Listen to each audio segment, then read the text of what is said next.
እኔ ብያችሁ ነበር ቀን አዲስ ነገር አለ ዛሬ ማታ አዲስ ታሪክ እናያለን ብዬ ተነግራችሁ አላምንሽም አንቺ ወሬኛ ነሽ ሁሉ ጊዜ ከየትም አምጥተሽ አቀነባብረሽ ነው የምታመጪው አላችሁኝ ማለት ነው። እኔ ግን የሆነ ነገር ሲሰማኝ ተናግሬ ብዙ ጊዜ ሆኖ አይታችኋል ማለት ነው። እና ዛሬም ልክ እንደሌላ ጊዜ ልክ እንደተናገርኩት ሩትዬ ያሰበችውን ያደረገችውን ሀሳቧ ተሳክቶላታል። እሰይ እንኳን ተሳካላት። እኔ የምፈልገው ሄርሜላ እንድታለቅስ ሩትዬ የተሰበረችው ስብራት እንድትሰበር ሩትዬ ያነባችሁን እንባ እንድታነባ እንድታዝን ነው የምፈልገው። ገባችሁ አይደለ?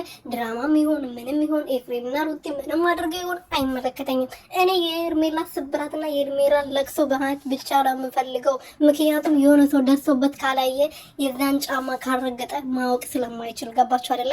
ስለዚህ ሄርሜላም ሩትዬ ያሳለፈችውን ህይወት ያሳለፈች ነው ሩቲ ስታሳልፈ የነበረውን ስቃይ ማወቅ የምትችለው። ስለዚህ ደግ አደረጉ። እኔ ደስ ብሎኛል። ምንም ነገር ይሁን ምንም ያድርጉ አይመለከተኝም። እሱ ግን ሄርሜላ እንድታለቅስ እፈልጋለሁ፣ እንድታዝን እፈልጋለሁ።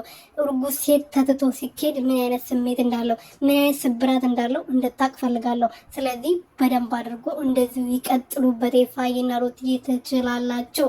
ሰላም ሰላም ቤተሰብ እንዴት ናችሁልኝ? እኔ ያለው እግዚአብሔር ይመስገን። በያላችሁበት ሰላማችሁ በዘት ተረፍረፍ ይበልልኝ። እኔ ውድና ወርቅ እንቁ የሆናችሁ ቤተሰቦቼ እንግዲህ ሩቲና ኤፍሬም ዛሬ በአዲስ ነገር መጥተዋል። አብርሃም ጠፍቷል ስትሉ ለነበራችሁ መልስ ተመልሶላችኋል። አብርሃም ትላንትና ከልጄ ጋር ነበርኩ ከሩትዬ ጋር ተታርቀናል፣ ሰላም ፈጥረናል፣ ከዚህ በኋላ ከሱ የሚለየኝ ማንም የለም ብሏል። እንግዲህ